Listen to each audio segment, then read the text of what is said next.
모래밭을 지나가던 개미가 깔때기처럼 파인 함정에 빠져 후적됩니다.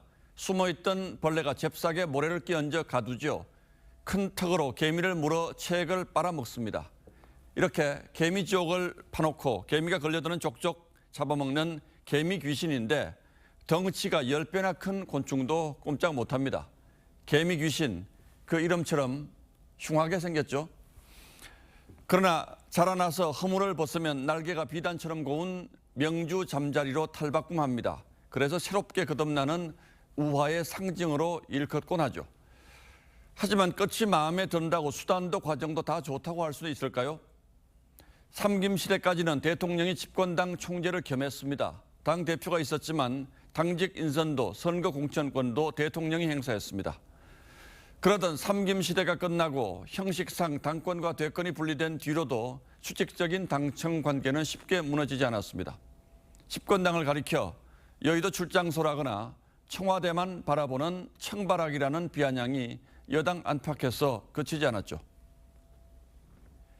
역대 정부들이 실패한 가장 큰 원인 중에 하나는 당이 청와대의 여의도 출장소로 전락하였기 때문입니다. 그러나 대한민국에서 국민의 선택을 받는 대통령이 갖는 상징성은 무시하기 어렵습니다. 여당이라면 더더욱 그렇죠. 국민의힘 46만여 당원들이 안정을 택한 것도 어떤 뜻인지 이해하기 어렵지 않습니다. 지난 1년 대통령이 흔들리면서 여당도 같이 흔들렸으니까요. 반짝하던 견제론도 끝까지 힘을 쓰진 못했습니다. 김기현 대표를 비롯한 지도부는 친윤 일색으로 구성됐습니다. 언론들은 윤석열 대통령이 집권 1년 만에 비로소 친정 체제 구축에 성공했다는 평가들을 쏟아냈습니다. 국민의힘은 집권을 하고도 논란과 분란이 끊이지 않았습니다.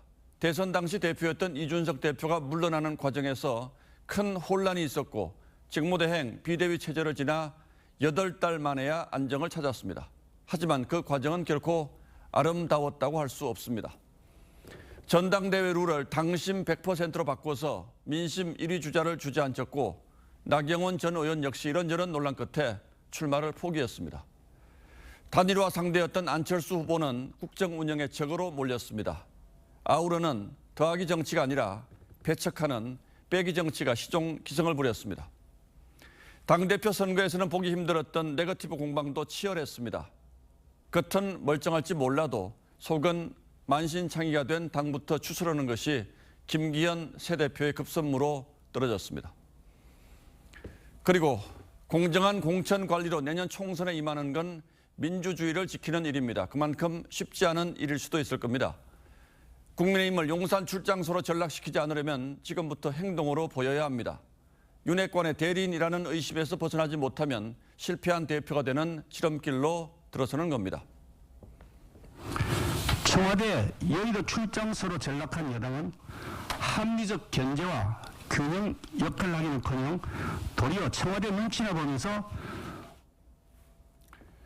과거 대표 권한대행 당시에 민주당을 향해 질타했던 이 말이 이제 온전히 그의 몫으로 돌아왔습니다. 3월 9일 앵커의 시선은 윤심, 당심, 그리고 민심이었습니다.